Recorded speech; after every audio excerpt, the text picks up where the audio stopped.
اللہ تبارک و تعالی ایک ہے، تمام چیزوں کو پیدا کرنے والا صرف اللہ تبارک و تعالی کی ذات ہے۔ اس چیز کو اللہ تبارک و تعالی نے انسانوں کو پہچان دلانے کے لیے یہ تمام چیزیں جو زمین آسمان اور اس کے درمیان میں جتنے بھی مخلوقات ہیں، ان تمام مخلوقات کے بارے میں انسانوں سے کہا کہ تم ان چیزوں کو دیکھو اور پھر اس پر غور کرو۔ جب تم ان چیزوں کو دیکھو گے، اس پر جب غور کرو گے تو تم میری وحدانیت اس سے تمہیں سمجھ میں آئے گی۔ اللہ تبارک و تعالیٰ کے علاوہ کوئی دوسرا نہیں، وہ اکیلا ہے۔ اللہ تبارک و تعالیٰ نے قرآن میں فرمایا افلا ينظرون الى الابل كيف خلقت۔ انسانوں سے اللہ تبارک و تعالیٰ فرما رہے ہیں کہ تم اونٹ کو دیکھو، یہ کیا ہے؟ یہ کوئی انسان نہیں ہے، کوئی جنات نہیں ہے، بلکہ ایک 4 پیروں والے جانور ہے جس کو چوپائی کہا جاتا ہے۔ اس اونٹ کے بارے میں اللہ تبارک و تعالیٰ قرآن میں کہہ رہے ہیں کہ اس اونٹ کو دیکھو کہ میں نے اس کو کس طریقے سے پیدا کیا۔ انسان اگر اللہ کے مخلوق کو دیکھ کر کے ان عجائب مخلوقات کو اگر دیکھ کر کے غور و فکر کریں گے تو کوئی بھی انسان غیر مسلم اس دنیا میں نہیں رہے گا۔ شرط یہ ہے کہ وہ اللہ کے مخلوقات کو دیکھے اور اس پر غور کرے۔ میرا عزیز دوستو، اللہ تبارک و تعالیٰ نے جو اونٹ بنایا ہے، اللہ تبارک و تعالیٰ نے جو اونٹنی کو بنایا ہے، یہ ایک عجیب مخلوق ہے۔ آدمی اپنے گھروں میں جانوروں کو کیوں رکھتے ہیں؟ اس لیے یا تو گھر کی زینت بنے، یا تو پھر جانور کو جس طریقے سے انسان بیل خریدتا ہے، کیوں؟ اس لیے کہ اس سے اپنے کھیت میں ہل چلائے، اس سے اپنے کھیت کا کام لے۔ آدمی گائے کو کیوں رکھتا ہے؟ تاکہ اس سے دودھ حاصل کرے۔ انسان بکرے اور بکریاں خریدتے ہیں تاکہ اس کے گوشت کھائے۔ لیکن اونٹ کے اندر اللہ تبارک و تعالیٰ نے ان تمام چیزوں کو رکھ دیا ہے۔ اگر کوئی اونٹنی خریدتا ہے تو اس سے سواری کا بھی کام لے سکتے ہیں، جس طریقے سے لوگ گھوڑے پر سواری کا کام لیتے ہیں۔ اگر کوئی اونٹنی خریدتا ہے اس پر سواری کا بھی کام لے سکتے ہیں، اس سے کھیت میں ہل چلانے میں بھی کام لے سکتے ہیں، اس سے دودھ بھی حاصل کر سکتے ہیں، اور جتنے بھی کام چاہے اس سے لے سکتے ہیں۔ اس لیے اللہ تبارک و تعالیٰ قرآن میں فرمایا افلا ينظرون الى الابل كيف خلقت۔ تو تم دیکھو ہمارے ان مخلوقات کو، دیکھو ہمارے ان مخلوقات کو دیکھو گے تو ہماری وحدانیت کا پتہ۔ اللہ تبارک و تعالیٰ نے دنیا میں زمین اور آسمان کے درمیان جتنے بھی مخلوقات کو پیدا کیے ہیں، یہ تمام مخلوقات اللہ تبارک و تعالیٰ کی وحدانیت کی گواہی دیتا ہے۔ کچھ چیزیں ایسی ہیں جو انسان کے اندر کچھ چیزیں ایسی ہیں جو اللہ تبارک و تعالیٰ کے وجود کی گواہی دیتا ہے، اور کچھ چیزیں انسان کے باہر ایسی چیزیں ہیں کہ جس کو انسان اگر دیکھے اور غور کرے تو اللہ تبارک و تعالیٰ کو ایک ماننے پر مجبور ہو جاتا ہے۔ میرا عزیز دوستو،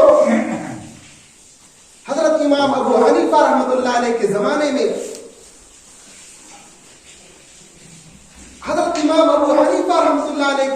میں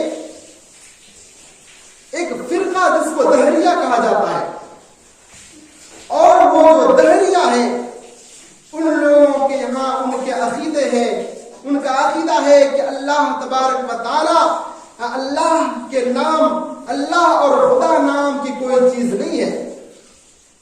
پوری دنیا ایک طبعی طور پہ پیدا ہو گئی ہے، اس کے بنانے والا کوئی نہیں ہے، یہ پوری کائنات خود بخود وجود میں آ گیا، اور انسان اس دنیا میں جو پیدا ہو رہے ہیں، جی رہے ہیں، مر رہے ہیں، اور یہ زمین آسمان کے درمیان جو چاند سورج، یہ دن سورج کا نکلنا، غروب ہونا، دن کا آنا، پھر رات کا آنا، یہ تمام چیزیں خود بخود ہو رہا ہے۔ ان کے یہاں یہ عقیدہ تھا۔ تو امام ابو حنیفہ رحمۃ اللہ علیہ کے زمانے میں ایک خلیفہ جس کو مہدی کہا جاتا ہے، وہ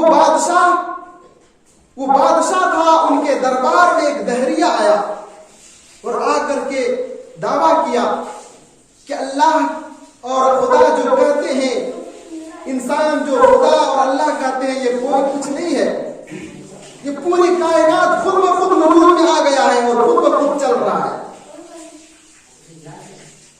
خود بخود چل رہا ہے۔ خامخواہ انسان اپنی تمام طاقتوں کو، پوری دنیا کی طاقتوں کو ایک خدا اور اللہ کے نام پہ سونپ دیا ہے، بلکہ یہ کوئی چیز نہیں ہے۔ جب دربار میں اس دہریے نے یہ دعویٰ کیا تو جو بادشاہ تھا مہدی، وہ اور وہاں پہ جتنے بھی لوگ تھے سب حیران رہ گئے۔ وہ دہریہ کہنے لگا کہ اگر تمہارے یہاں کوئی عالم ہے تو ہمارے پاس بلائیں اور اس بات کو لے کر کے مجھ سے بات کرنے لگائیں، مجھ سے مناظرہ کرائیں۔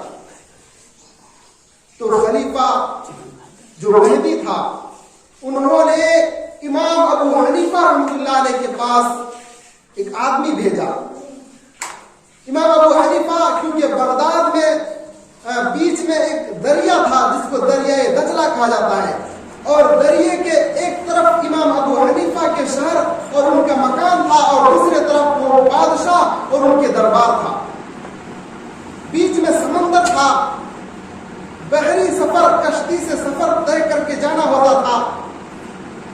تو خلیفہ مہدی نے اپنے ایک آدمی کو بھیجا امام ابو حنیفہ رحمۃ اللہ علیہ کے پاس، اور جا کر کے کہیں کہ ہمارے پاس ایک دہریہ آیا ہے اور وہ یہ دعویٰ کر رہا ہے کہ خدا اور اللہ نام کی کوئی چیز نہیں ہے، بلکہ یہ پوری کائنات خود بخود بن گئی ہے اور چل رہی ہے۔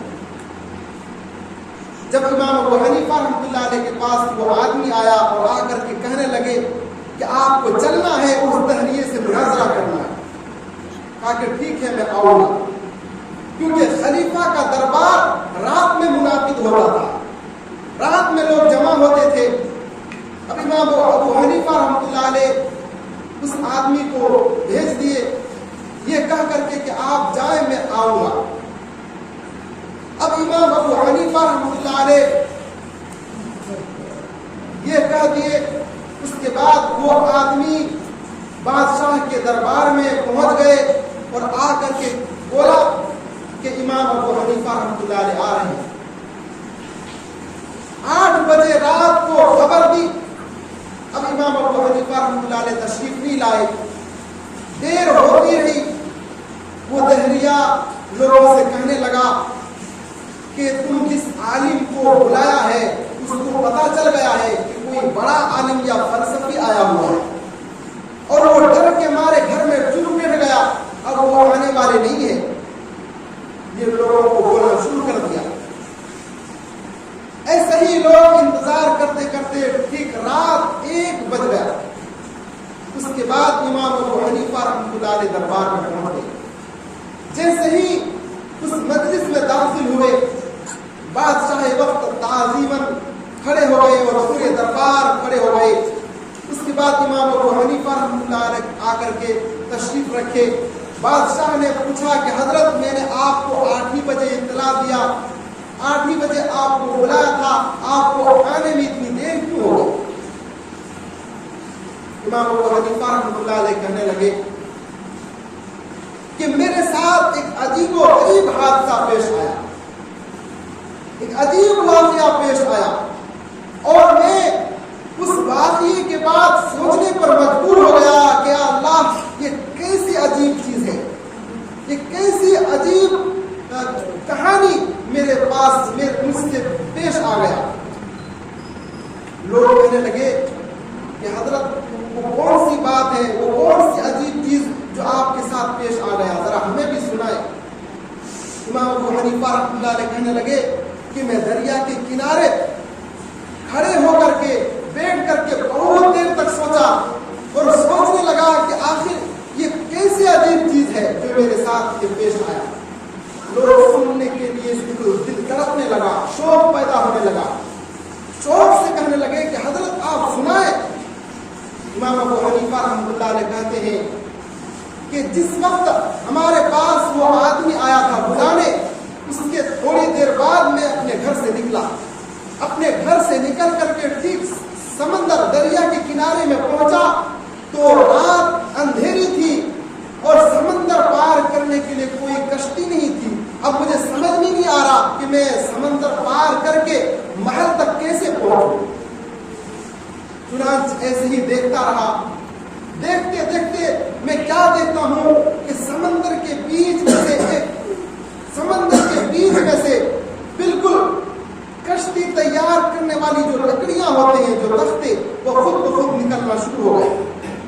میں نے سوچا کہ یا اللہ، سمندر سے تو موتی نکلتا ہے، سمندر سے تو مچھلیاں نکلتی ہیں، یہ تختے، یہ لکڑیوں کے تختے خود بخود کیسے نکل رہے ہیں؟ امام ابو حنیفہ رحمۃ اللہ علیہ فرماتے ہیں کہ ایک ایک کر کے وہ لکڑی کے تختے بالکل نکلنا شروع ہو گیا اور ہمارے نزدیک آنا شروع ہو گیا. آتے آتے پوری تختیاں بالکل جڑنا شروع ہو گئی. پوری تختیاں جڑتے جڑتے کشتی تیار ہو گئی. کشتی تیار ہو گئی. اس کے بعد سمندر کے تہ سے کیلے نکلنا شروع ہوا اور خود بخود ان لکڑیوں میں ٹوٹنا شروع ہو گیا.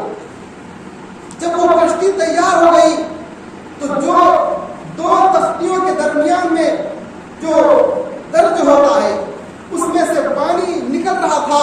پھر خود بخود سمندر سے روغن نکلنا شروع ہو گیا اور اس درجوں میں وہ روغن خود بخود لگنا شروع ہو گیا، یہاں تک کہ وہ ایسا پیک ہو گیا کہ پانی بالکل ذرہ برابر بھی نہیں آ سکتا.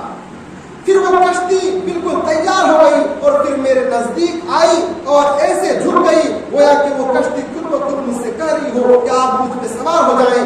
میں سوار ہو گیا کشتی پر. پھر وہ کشتی خود بخود چلنے لگی. پھر میں یہ بھی سوچ رہا ہوں کہ یا اللہ، یہ کیا ماجرا ہے کہ سمندر میں جو پانی کے بہاؤ ہے اس پانی کے خلاف یہ کشتی چل رہی ہے. اسی طریقے سے سمندر پار کرنے پر جب ساحل پر آیا، پھر دریا کے کنارے میں لا کر کے وہ کشتی خود بخود جھک گئی. میں اس کشتی سے اتر کر کے پھر دیکھتا کیا ہوں کہ وہ کشتی غائب ہو گئی. جب میں یہ واقعہ، یہ ماجرا دیکھا تو میں خود سوچنے پر مجبور ہوں کہ یا اللہ، یہ کیسا واقعہ میرے ساتھ پیش آیا. جب امام ابو حنیفہ رحمۃ اللہ علیہ نے یہ اپنے پورے واقعے، اس باتوں کو مجمع کے سامنے رکھ دیا تو وہ دہریہ کہنے لگا کہ حضرت، میں نے تو سنا تھا کہ آپ بڑے عالم ہیں، آپ بڑے فقیہ ہیں، آپ فاضل ہیں، پھر بھی آپ یہ بچوں جیسی باتیں کیوں کرتے ہیں؟ کیا میں نے امام ابو حنیفہ رحمۃ اللہ علیہ کہنے لگے کہ میں نے کیا بچے جیسی باتیں کی؟ کہا کہ وہ کشتی جو کسی انسان کے بغیر بنائے نہیں بن سکتی، آپ کیسے کہہ رہے ہیں کہ خود بخود کشتی تیار ہو گئی؟ سمندر سے وہ لکڑیاں نکل رہی ہے اور کشتی تیار ہو گئی. کوئی جب تک کوئی کیلا نہ لگائے، پھر کسی کے کیلے لگائے بغیر خود بخود کیسے کیلے چھٹ سکتا ہے؟ وہ کیسے کشتی تیار ہو سکتی ہے؟ یہ بالکل ناممکن سی بات ہے. آپ بچوں جیسی بالکل نادانی سی باتیں کر رہے ہیں. امام ابو حنیفہ رحمۃ اللہ علیہ کہنے لگے کہ جب ایک کشتی کسی انسان کے بنائے بغیر نہیں بن سکتی، جب کسی انسان کے وہ تختے جڑے بغیر نہیں جڑ سکتی، جب کسی انسان کے کوئی کیلے ٹوٹے بغیر نہیں ٹوٹ سکتی، جب ایک معمولی سی کشتی کسی کے بنائے، کسی کے تیار کیے بغیر نہیں ہو سکتی، یہ پوری کائنات، یہ زمین آسمان کے درمیان میں جو مخلوقات ہیں، یہ پوری کائنات کو کسی بغیر بنائے گے، کسی کے بغیر بنائے گے کیسے بن سکتی؟ جب اس دہریے نے یہ بات سنا تو اپنا سامان اٹھایا اور وہاں سے چل دیا. اپنا سامان اٹھایا اور چل دیا. میرے عزیز دوستو، انسان